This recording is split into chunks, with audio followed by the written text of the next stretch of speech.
I mean, there's something about vampires and horror comedy that just goes like, you've got Fright Night, you've got What We Do in the Shadows. There's so many great like vampire horror comedies. What did you want to like bring to that kind of subgenre with this? And like, how do you want to like influence and differentiate from those previous films? I think the idea here was just to have an amalgam of a lot of different elements. It's not only just a horror comedy. There's also some elements of like, romance and emotionality, but there's also a really huge action component that I think is probably going to take people by surprise. Yeah. And I think it was just like that, heightening it in that way, I thought would make it a little different. I was sitting next to somebody at the screening, and every time something gory happened, they reacted like, ooh, oh. There's a lot of gory stuff that happens. So it enhanced the experience for me. How do you calibrate the level of violence on screen? Very carefully. Part of it is just you kind of have to go for it on set. You have to kind of put, you have to, when you're ripping the arms off, you got to, shoot gallons of blood out of the arm sockets, and then because part of that is the more you go for it, the funnier it is. So humor sort of alleviates a little bit of the gore factor. Yeah. We colored the blood a certain way to make it a little more candy colored and a little more fun and poppy. And then careful editing. Our editing team was really amazing about sort of finding like the right tone and the right balance between what was too much and what was just enough. Because obviously we want everyone to see this movie. We want everyone to. We think this is a mass audience movie and it's a lot of fun and it's a fun ride. So we want everyone to enjoy it and not be, scared of the gore. Sure. Yeah.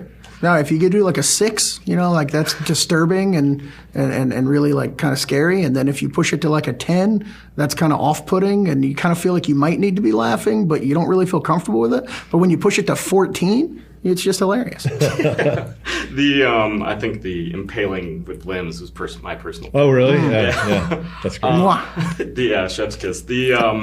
Something I've been asking everybody: who is your favorite movie vampire? Nicolas Cage. What are you talking about? What else are we going to say? Fair enough. Like, I do also... In Vampire's Kiss. In Vampire, yes. Yeah. Him screaming, "I'm a vampire," as he runs down Greenwich Village. That's primo. But Chris Sarandon, I think, in Fright Night, I think is an amazing vampire performance. I think that's like, horror movie acting doesn't get a lot of love generally. And I think Gary Oldman in Coppola's Dracula, I think is amazing. And I think the girl in Let the Right One In, that's an amazing vampire performance. Bill Paxton in Near Dark. There's a lot of vampire performances I really love. I think I got time for one more quickie, and it's like I love like the influence of Todd Browning on this. Like, how was it kind of like drawing in the 31 Dracula?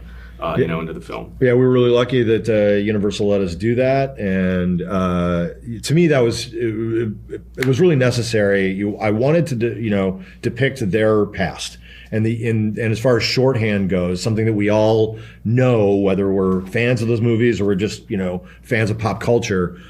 We all have some familiarity with the Todd Browning movie, those images, and so to be able to put Cage on the staircase with a giant spider web behind him, and I am Dracula, and all that stuff. And in what Lisa Lavas did with the costumes, using the Bela Lugosi, costumes and that sort of thing.